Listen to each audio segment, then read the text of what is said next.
and welcome to Focus Today. We've got a great show ahead of us. We've got Tim Elbert from Four Seasons Nursery and ready to answer any and all questions. Tim is, that is, of course. And so one of the things that we need to talk about right away is this gorgeous color pot. Yeah. This is a little combination that we did a while back of a Dracaena, that's the big tall spiky thing here, with some coleus and a little bit of trailing verbena. The coleus is a variety called hot lava, and I was thinking as I passed by it this morning in the nursery, I thought, hot lava, it's about as hot as lava this week. Well, so I think this will be a great little plant to give away this week, and so this is going to be our giveaway to one of the lucky callers today. We'll put everybody's name in a hat and draw out a name at the end of the program. That name that we draw will win this basket. So. Well, that's fabulous. You know, and this is how it's going to work. You call us 776-5368, 776-5368. You ask your question, and your name gets to go into the hat to win this beautiful color pot. You know, one of the things as I'm looking at this, Tim, is, you know, we call it a color pot, and of course when you think of color pot, you think of flowers. Right. But yet, no flowers on this right now. Yeah, the color on this is coming from, of course, the colorful foliage of the hot lava coleus, and then also, you know, texture. You know, when we look at what makes a really good container garden or arrangement, you know, we look at color, but we also look at texture and size, and you know, several other things too. But texture in this case plays a big portion. We've got the great big leaves, great big dark leaves of the hot lava coleus, with the long strap-shaped leaves of the Dracaena and the nice trailing verbenas, and that really makes a good color contrast that looks good. Now the coleus, of course, is a shade plant, so we like to keep this where it's getting a little morning sun and maybe some afternoon shade. So it'd be a perfect spot on a nice shady patio. Yeah. Now the verbena, I know flowers. Yes. And because I can see some spent, a couple of areas of spent flowers here. Now, will they come back? I mean, will there be another show of flowers this season? Yes, yeah, the verbena will still pop up and bloom some more. I believe this is red verbena to kind of match with the red in the foliage of the coleus. Verbena tends to cycle a little bit, and we've been learning a lot more about that this year as we did several hanging baskets with just verbena in them, and we watch as that verbena kind of cycles, and it'll send up a lot of blooms in one shot, and then those will kind of fade and die off, and then it'll send up another set of blooms. And so, you know, it's probably not the most ideal way for a plant to bloom for us, but that's kind of the way verbena is. Right. Yeah, there are some fresh new buds coming on. You can see on the tips of these here, these are all fresh new flower buds coming on the verbenas, so it should be starting to bloom again here shortly. Well, definitely a gorgeous plant, and a plant that we're going to be giving away today at the end of the show. And how that works is you call us at 776-5368, and your name goes into the bowl, the hat, whatever we have, and then we'll do the drawing towards the end of the show. So you ready for some questions? Yes, let's go for it. Okay, let's do it. Glenda, you're on the air. What's your question? Hello. Hi, Glenda, you're on the air. Yes. Your question. My question has to do with lots of rocks. I moved recently, and I have nothing but rocks, and I want grass. So I raked up all the rocks that were on top. They're small, round rocks. I presume this was once the riverbed, as I'm about a quarter of a mile from the Rogue River. And then I tilled up the ground and tilled up as many rocks as I had raked up. And I can't seem to get rid of them. Yes, and that's going to be a real problem because the more you try to dig those rocks out, the more they're going to continue to pop up. And over a period of time, those rocks are going to begin to surface more and more. And so we like to say that you've got a rock field. You know, you're growing rocks. Yes. So, and I don't like them. not a lot that you can do about that unless you did some expensive excavating and things like that and backfilling.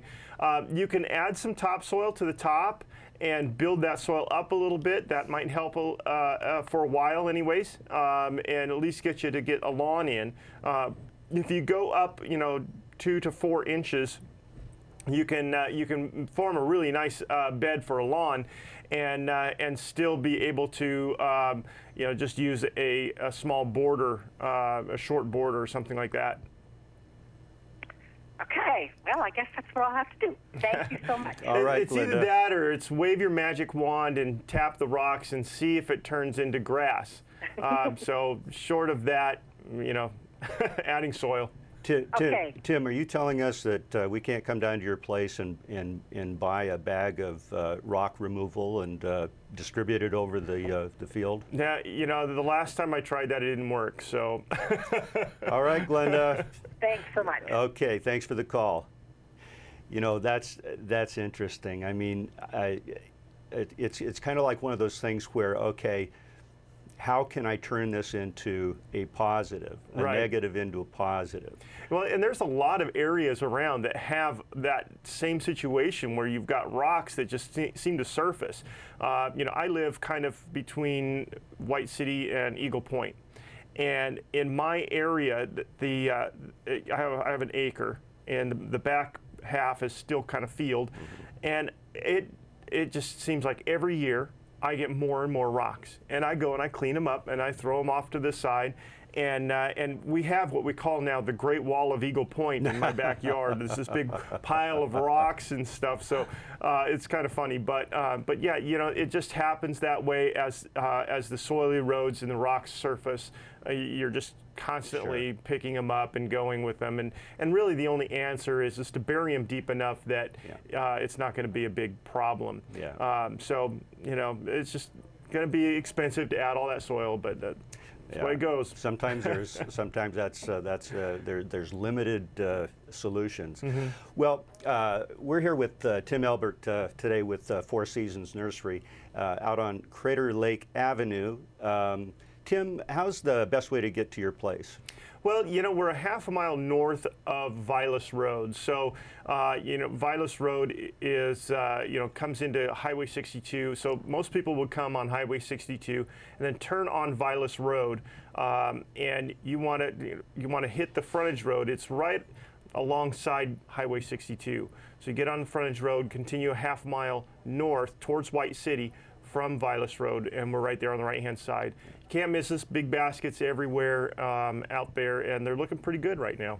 I was out there a couple of days ago, and you're right. I mean, they're just absolutely gorgeous, and even with this extreme heat that we've been getting, I mean, they're looking good. Okay, so we're here with Tim. He's ready to take on your questions. Give us a call, 776-5368. And you'll also be eligible for this gorgeous color pot.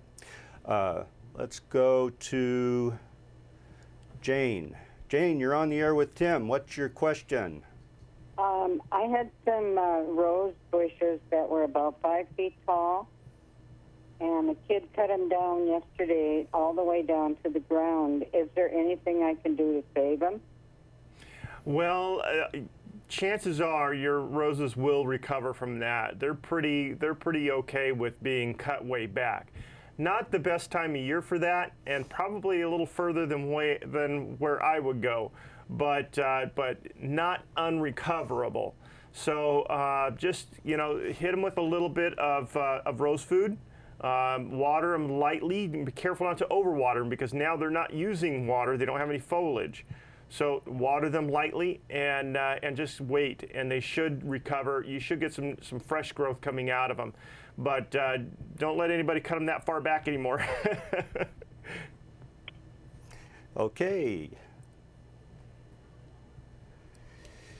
Let's take another call. We've got Jody. Jody, you've got clover in the lawn.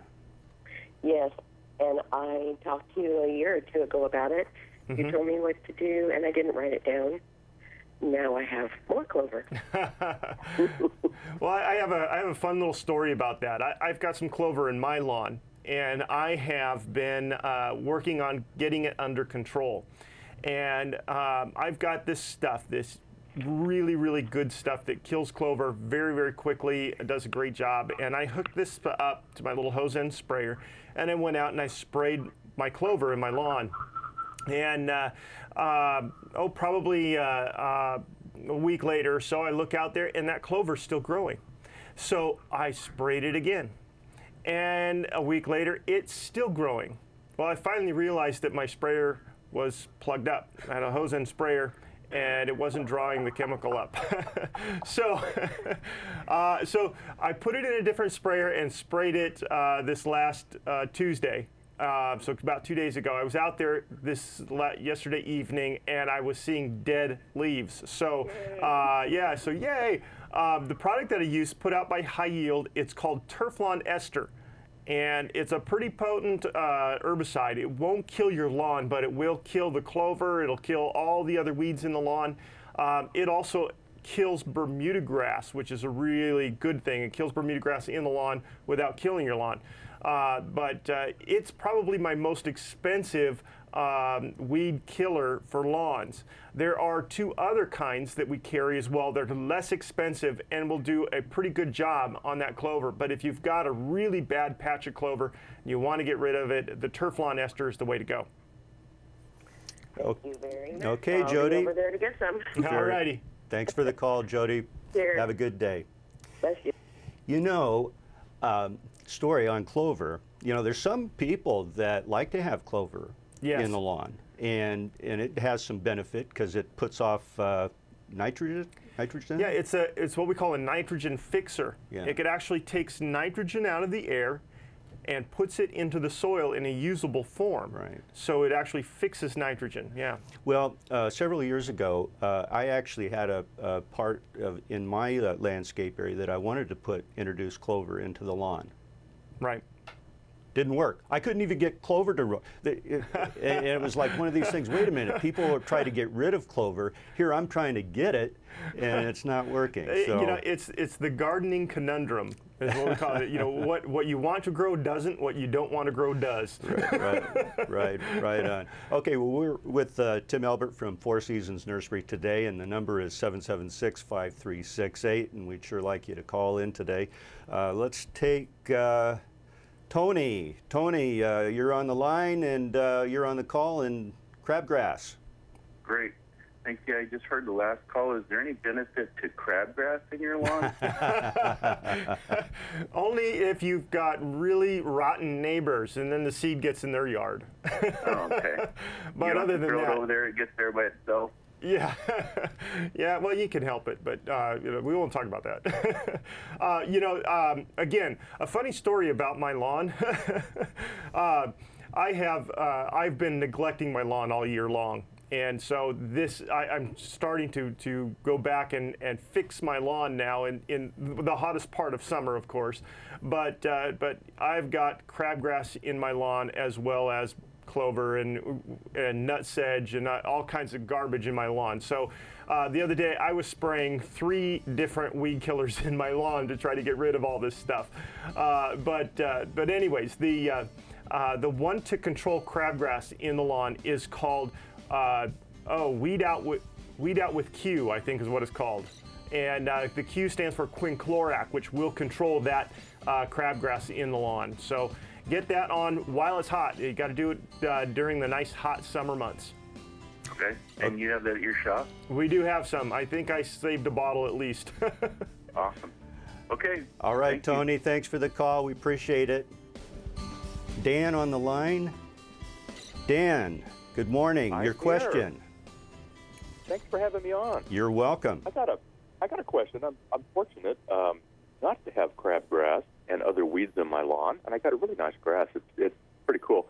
On the other side of it, on my back lawn, I have these round brown spots that just kind of randomly appear, and I put grubworm stuff on them, and several times this year already, because I heard that maybe that's what it was. And so far, I mean, I've just got a couple more back there.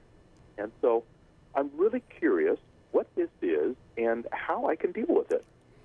Well, when you see those spots appear, do they get larger or do they just stay the same size? They don't get too big. They kind of, once they appear, they seem like they kind of stay the same size. They don't keep growing and growing and growing until they're 2 feet across. Okay. I don't have that problem. Mm-hmm. But no, so I'd say, yeah, they kind of stay the same size once they appear. Okay. Generally, if there's insect damage, insects are feeding on live grass. And so if there's an insect in that area, then that insect is going to keep traveling through the live grass. So you would see the spot get larger, usually irregular in shape, because insects travel irregularly through the lawn.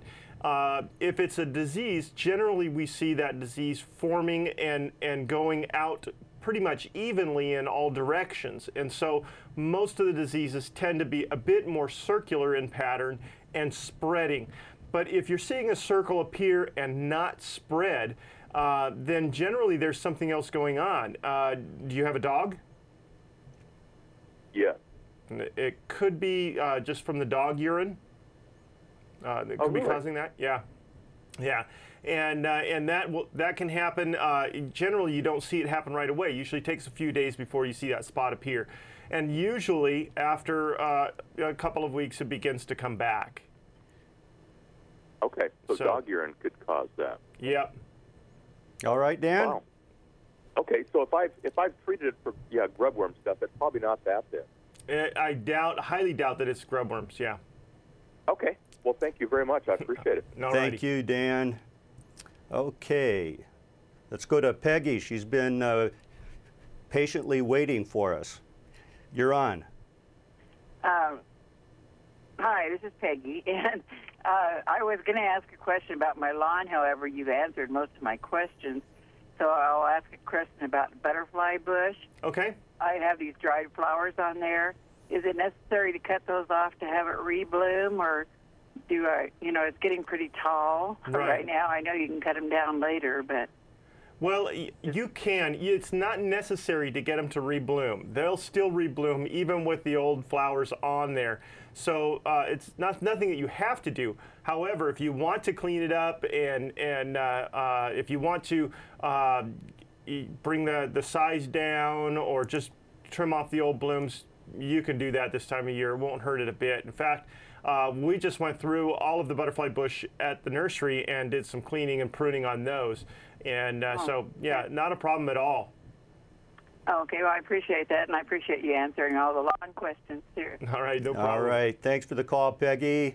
You're welcome. We have Laura on the line, and she's got a question about hydrangeas. Yes, my question is, I have 2 hydrangeas, and they're endless summer, and they're in partial shade. They get a little sun in the morning and shade in the afternoon. And one bloomed a couple of blooms, and the other one didn't bloom any. And I've taken the blooms off the one, and nothing's reblooming. So do I need to fertilize them? Yeah, definitely. The endless summer hydrangeas bloom on new growth. And so if they're not actively putting on more new growth, you're going to not get any more new flowers. So definitely use something fairly quick acting on them. You can use some of the Fertilome tree and shrub food. That works pretty good. Or you can use if you like the blue flowers, you can use an acid fertilizer on them, like something for rhododendrons. But I'd get something on there right away so you can get some more blooms for this summer and fall. Okay. All right. Thank you, Laura. Appreciate the call. Okay, let's go to Lynn. She's got a question about flowers and webworms.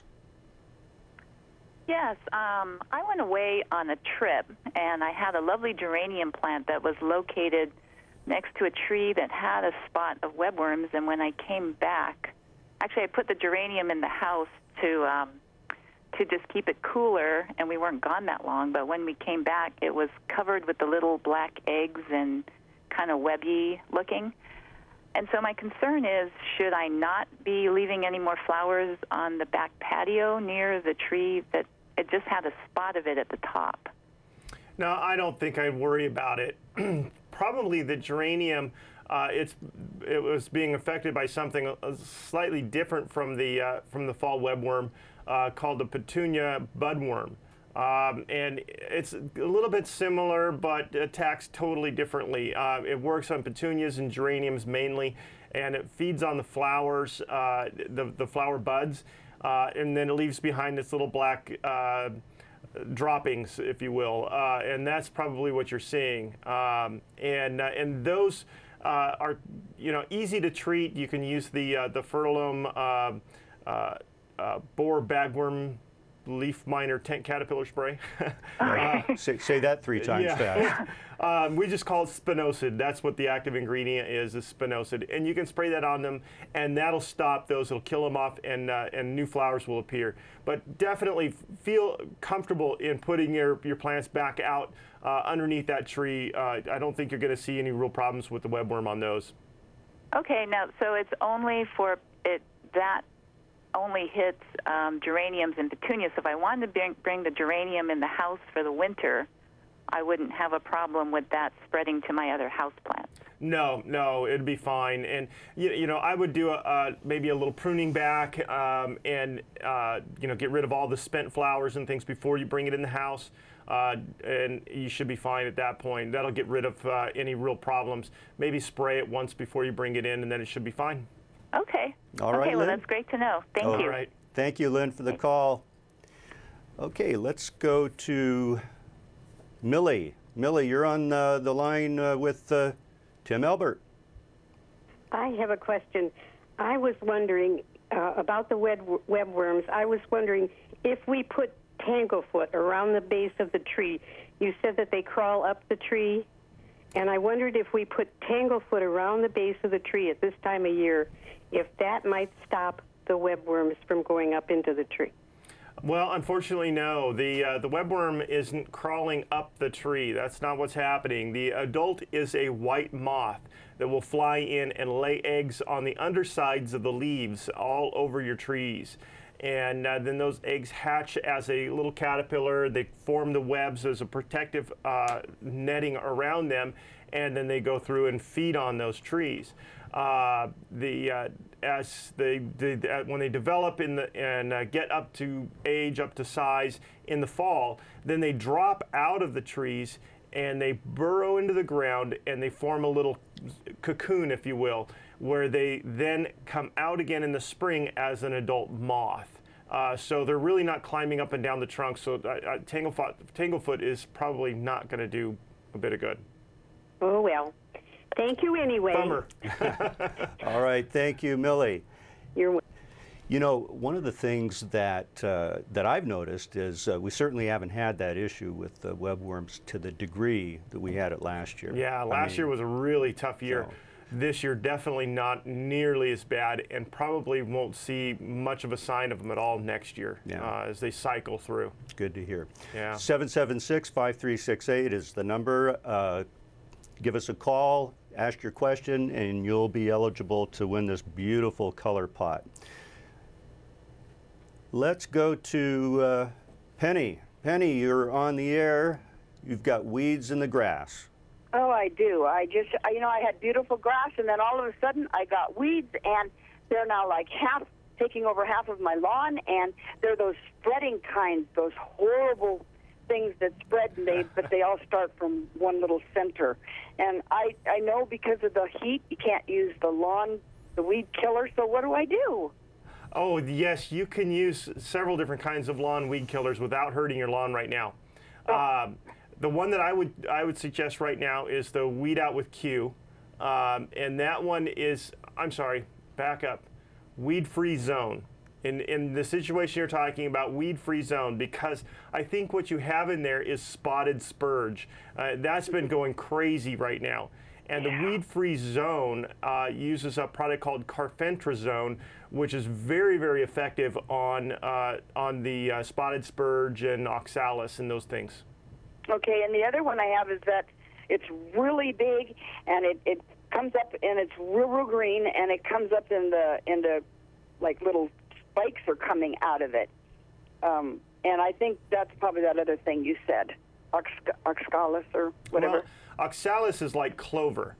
But no, this is something that gets in big patches, and it's got wide leaves, and it's just, you know, obnoxious.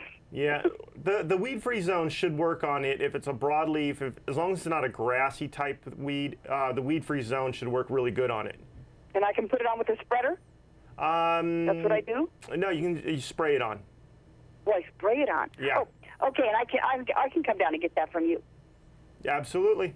Weed-free zone. Thank you so much. You're welcome. Thank you, Penny. Appreciate the phone call. Bye-bye. Bye.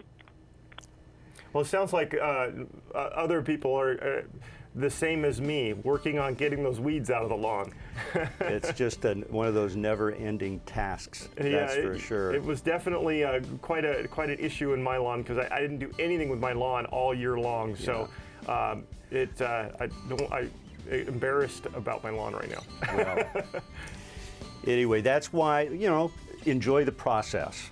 That's right. That's right. I'm out there in 100-degree weather with a wet towel on my head spraying weeds. The key is to go out there early. Yes, that's right. Okay. Well, all of our lines are lit up, so I think we should go back and excellent. Take some more calls. Questions. Okay.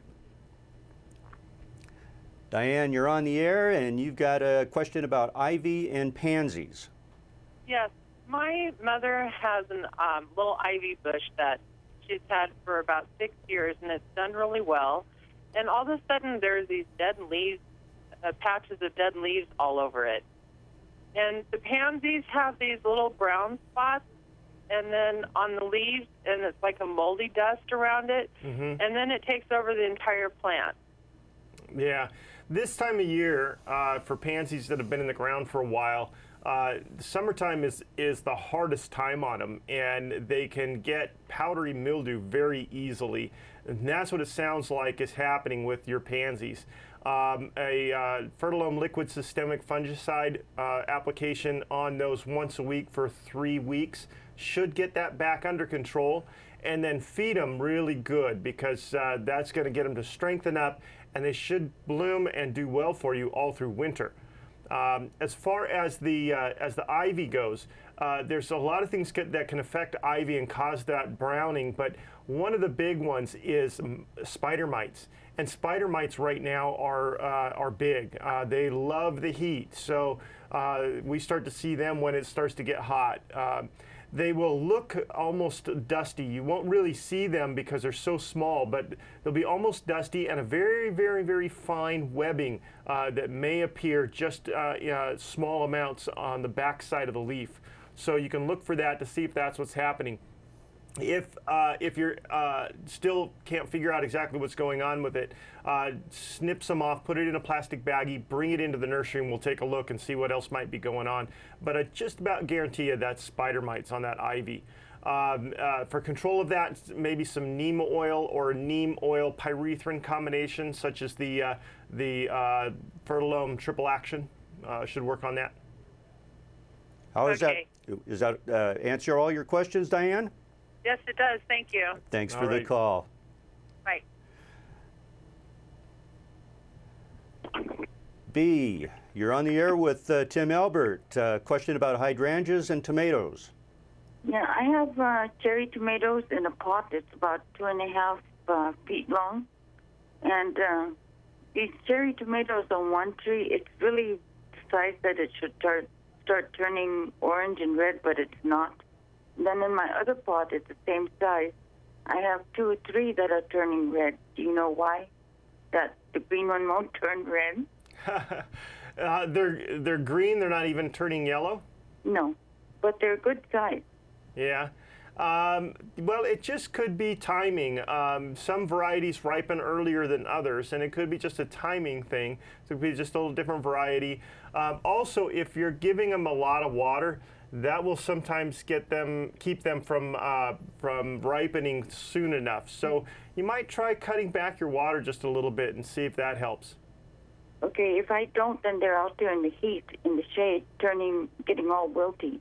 Yeah, if they're wilting, then you're not overwatering, so it's just a matter of time. Give it a little extra time and they should ripen up. Okay, now for the hydrangea, the flowers are turning white. I've never seen white hydrangeas before. Yes, that can happen. Are you wanting them to be more pink or more blue? I've been trying to get a rusty nail to turn rusty so I can put it in the pot, but it needs to be transferred down in the ground. And the reason why I asked is where my mom lives, she's got hydrangeas in the ground and it's still turning white.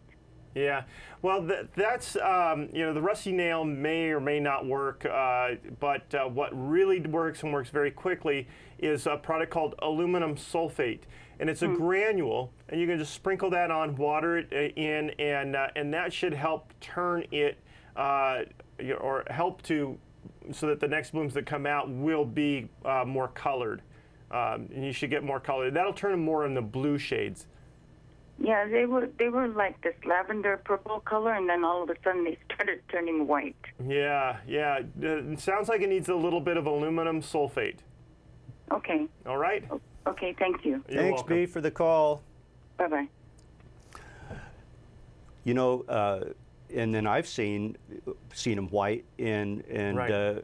They look really good, and people are obviously comfortable with that. Yeah, so. There's been a lot of work that's been done with hydrangeas over the last several years, and there's some varieties that are just pretty stunning, but definitely some very, very white varieties out there. Right. But if these are the older hydrangeas, the white can just be a sign that it needs something in the soil. Got it. And so we want to turn them pink. We usually add some lime. If we want to turn them more of that nice purple or blue, then we usually add some aluminum sulfate, and that helps that out.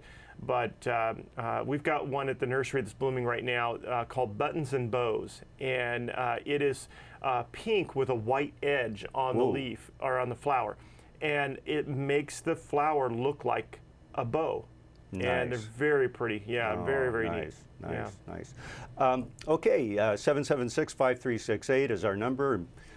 Get your call in and question for Tim, and you'll get an expert answer, and you'll get a chance to win this beautiful color pot. It's just absolutely gorgeous.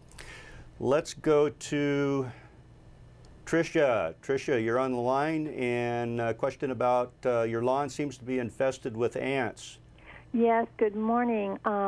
Yesterday, my 3 little grandkids were playing on we got a huge trampoline in the backyard, and they came in the house just screaming, ants, ants, ants. And so I went out there to investigate, and it looked like the ants were making a freeway on the trampoline, but we checked it out, and they were just everywhere, and they're all over in the grass, and so wonder if there was something that was safe to use to get rid of them.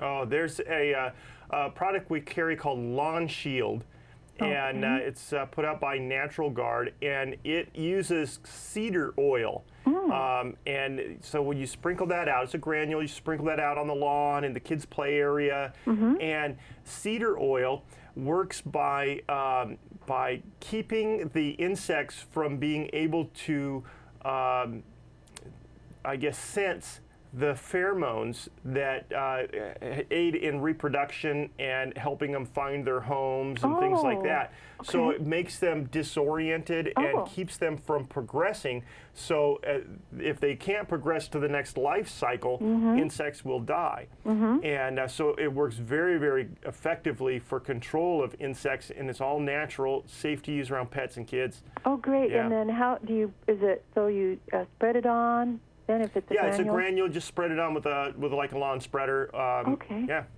Oh, good. Okay. Well, I'm going right down to pick that up right now. Okay. Oh, thank you. Okay. You're welcome. Bye. Thank you for the call, Tricia. Okay, let's go to Linda. Linda, you're on the air, and your question is fertilizing garden and something about Bermuda grass. Well, yeah, I was wondering, I have a hillside that's about 80 feet long by 10 feet, and it's kind of on a slope. Okay. And I have planted all perennials there. Mm-hmm. And I'm thinking I probably should be fertilizing it with something. Is there anything you suggest? Yeah, there's a premium bedding plant food by Fertilome. Works very good for that, and you don't have to use a lot of it. So you can put it in a spreader and just go along and do the whole thing, or you can individually fertilize each one of your plants if you wanted to. But yeah, that's it's going to be hard to use a spreader because the plants are pretty close together. So yeah. Yeah, well, you can fertilize them individually, and it works very good. It's a 7-22-8, a little extra phosphorus for blooming, and it's a non-burning formula, so that would be an excellent fertilizer for that. Is there anything that you can spray on it, like with water? Is there any liquid fertilizer you could use? You can, but the liquid fertilizers tend to last very short timing, so so you have to put it on often. But we do carry one by Fertilome that I've used on perennials, and it's the same one we use on our petunia baskets. It's called Geranium Hanging Basket and Pansy Food. And it's a very, very good one. It's a balanced fertilizer, 20-20-20 with trace elements. It's excellent fertilizer for that. Okay. And then also, you know, I don't know if it's called Bermuda grass, but the stuff that has the runners that grows everywhere. Oh, yeah. Is there anything you can use that will actually kill that? Yeah, there is. Is it in your lawn or your flower beds? My flower bed. Okay. I mean, it's everywhere, but I don't care if it's in my lawn. I just want it out of my flower bed. Sure. In the flower beds, you can use a product put out by High Yield called Grass Killer. And Grass Killer kills all grasses, but nothing else. Okay. And so you can use it around all of your flowers, your perennials, your shrubs, your trees. It will not harm them. You can spray it right over the top. It won't harm them, but it will kill grass-like plants. So if you have ornamental grasses or lilies, which are a grass-type plant, then you want to keep it away from those. Okay. But definitely anything else that has a broadleaf to it, you could spray it right over the top of that. It won't hurt it at all. Okay. Okay? Okay. Thank you. Thank you, Linda. Have a good day. Bye. Okay, let's go to Velma, and wants to talk about radishes. Velma, you're on the air. I planted daikon radishes this year, probably in May, I guess, and they got real woody. Is that because they need colder weather? Yeah, probably. If you leave them in too long, then they can get that way too. You got to harvest them maybe a little bit earlier. Okay, so can you plant them in the fall? Yeah, they have a very short period, so ripening period, I guess you'd call it. They grow very quickly, and you can harvest them very soon. So you could actually put some in now, and you would be harvesting probably end of September. Okay, and so what month do you start planting the winter garden? That's a good call, because if you've got the space and you want to put some stuff in, you could actually get started with some of that stuff from seed now. But I usually have such a hard time with that because my garden is my garden, and so I've got all the summer stuff going like crazy right now and no room to put any fall stuff. Yeah, so well, that's my situation too. Yeah, so generally I wait until towards the end of September, and then I start pulling some stuff out, moving a few things. And then you can start putting in the plant starts at that time, get them already started and going. Okay. Yeah, except for things like lettuce and those things that you can go from seed with those. Okay, great. Well, thanks a lot, Tim. All right, you're welcome. Bye. Thank you, Velma. Have a good day.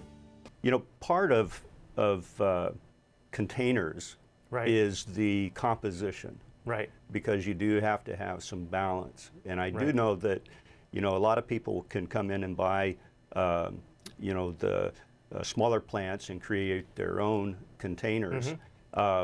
And some of them do it very well, others probably not so well because they don't pay attention to what the scale is. Right. And that sort of thing. So when somebody comes into your place and they want to have that experience of putting their own color pots together, you can give them some direction? Absolutely, we do this a lot for people. We can, if people will actually bring in their containers and say, we want to pot this up, and we can give them some ideas of what to put in there. We can actually plant it for them, or if they want to, they can plant it right there at the nursery and take it home already done. So lots of different options that way. But definitely we certainly help. The girls down, Amanda and Brittany, they are both very good about being able to put stuff like this together. I always say, don't ask me. Don't ask me. I'm a guy. I don't know anything. But you get the girls together, and they're great at color combinations and texture differences, things like that. And they do a fabulous job putting them together. Well, that's a terrific service, and boy, I would recommend you take that up. And if for those people that have been to your place, the Four Seasons Nursery, I mean, they know it's a special place. And for those of you who haven't been, I highly recommend that you get down there and take a tour through it, because not only is it just a neat place to do a walkthrough and touch and feel and look, but when I go down there, there's smiles, and it's just something about a nursery, particularly yours, that just brings out smiles in people. Yeah. And so it's the plants. It's got to be the plants. Well, and the people behind the plants too. So okay, well, let's go to Shirley. Shirley, you're on the air, and you've got an ace tomato plant with no tomatoes on it. That's true. I've grown ace tomatoes, Tim, for several years here. Actually, they're in the same spot they were all those years before. I have one tomato put on, but the blooms seem to be cutting off or dropping off, and I don't know what I'm doing wrong. No, you may just need to get some tomato set. And just spray the flowers with tomato set and get those. Yeah. Get that to happen. And you can pick that up at the nursery. They've got some down there right now. So good. Yeah, get that on there. That happens occasionally with some tomatoes. If they're flowering and dropping, definitely get the tomato set on them. Okay, Tim. That sounds good. Thank you, Shirley. Thank you very much. You're welcome. Have a terrific day. Thank you. Bye-bye. Okay, we're here with Tim Elbert, 776-5368, and we've got time for a few more questions. So, dial in, ask your question, and you will be eligible to win this beautiful color pot. Tim, I've got a burning question. Okay. That's a little different than what we've been getting here. So, how did you come by the Timinator? Oh, nickname? The Timinator. Oh boy, that goes back to about my third time in the studio with Perry, I'm trying to remember his name. Pat. Pat was with us then, and they were joking about Arnold Schwarzenegger becoming governor. So that's how far back this was. And he was running for governor, and they were calling him the Governator. And I came in one day and one morning, and they said, well, it's the Timinator. And they were laughing and joking about me being the Timinator. So the next week when I came in for my program, I decided that I was going to really show them. So I put on this white Tyvek spray suit, a mask, and a straw hat, and some sprayer and some pruners, and I just decked myself out. And I came in, and at that time they had this big plate glass window that looked out into the landscape. Right. And so they were in the middle of their morning program, and I showed up in this outside their window, and Perry kind of did this double take as he looked out there, and I had Timinator written across my, so back in those days, of course, it was just radio, but it would have been really funny had it been television. Well, maybe you could do that again for us. We may have to, yeah, we may have to don the Timinator thing, and you know, Pat at the time, he says, well, maybe we shouldn't be calling him the Timinator. Maybe we should be calling him Tim, the really nice guy. Well, but it was funny. Sometimes these things, I knew it had a backstory. I just didn't know what it was. Okay, well, let's go to Vicki. Vicki, you're on the air, and question about Armenian cucumbers. Vicki, are you there? I believe yeah, Vicki, hi, how are you? Your question, please. Yes, my Armenian cucumbers have a lot of flowers, and they have for several weeks. However, they're not producing fruit. The plants are well established, you know, like maybe 4 foot. You know, they're probably not pollinating well. And actually here we are in the studio, we have a, this is an Armenian cucumber. So if anybody's watching on TV, the Armenian cucumbers are kind of funny. They have these, this really kind of textured appearance to them, and not a lot of skin. They are prized because they are what we call burpless. They people who have issues with cucumbers, those ones they usually don't have problems with. But anyways, the chances you know, of them actually pollinating can be somewhat difficult, and so what you may have to do is go through and do a little hand pollinating. Get a Q-tip or something and just go through and tickle the insides of the flowers back and forth, and you should get some fruit developing after that. So I'm just going to kind of move around, kind of like work around the flowers, move them a little bit with my finger. Yeah, just take a Q-tip and rub the inside of the flower with a Q-tip, and go to the next one and rub the round in the inside of that flower, and just keep doing that with all the flowers, and that should help to pollinate it. You just may not be, the bees may not be finding those flowers. Oh, okay. Well, they found the raspberries, so they probably yeah, they will find those. Well, Vicki, it just sounds like you've got to be busy as a bee today, so get out there and do some pollinating. Yeah, it makes a little buzzing noises. It makes the flowers feel a little more comfortable. It does. Oh, yeah. I'll try that. Okay. Thank you, Vicki. Thank you. Bye. Yes, doing the bees' work. That's funny. We have Bill on the line. Question about lemon tree. Yeah, hi. Thanks for taking my call. I purchased a miniature lemon tree about 3 years ago, and last year it got its feet too wet. It got watered way too much, and it came down with leaf curl, with leaf curl. So we had to cut it. We cut it back and then sprayed it with the copper spray. We had copper. We were told to use copper. And this year we have been watering it right, and we have been adding fertilizer and triple super phosphate. Okay. And not a bloom anywhere. Nothing. Usually we get at least some blooms, but nothing this year. Well, it may be because you had to cut it back, and so it may need to go through a period where it gets some older growth back on it before it begins to bloom. Okay. Careful with the superphosphate. You don't want to overdo the phosphorus on it. That can be just as bad as not enough.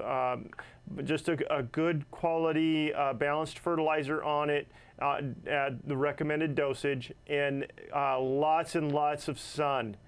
Good sun. Yeah, sun all day long, and you should start to see some blooms forming. You know, ours at the store are just getting ready to set some flower buds. We should get blooming in the fall on ours. So you should start to see something come on soon. Okay. All right. All right. Thank you very much. You're welcome. Thank Have you, a blessed Bill. day. You too. Bye-bye. Well, Tim, just a lot of calls today, good calls. Yeah. And I believe we're going to be getting the hat or the bowl here pretty soon, and we can do the drawing. Excellent. But you know, it's so hot right now, and of course, people are finding out, you know, what plants are doing well, what plants aren't. But if somebody wanted to come in and add some color right now, and it's during this heat wave, you know, what are some of the plants that you would recommend? Well, right now out in the nursery there are some great penstemons that are looking really good.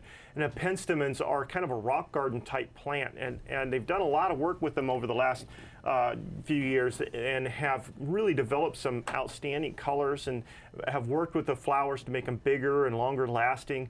So there's some really nice ones out there. We've got some great big ones that are kind of a coral pink color, along with one called electric blue that is electric blue.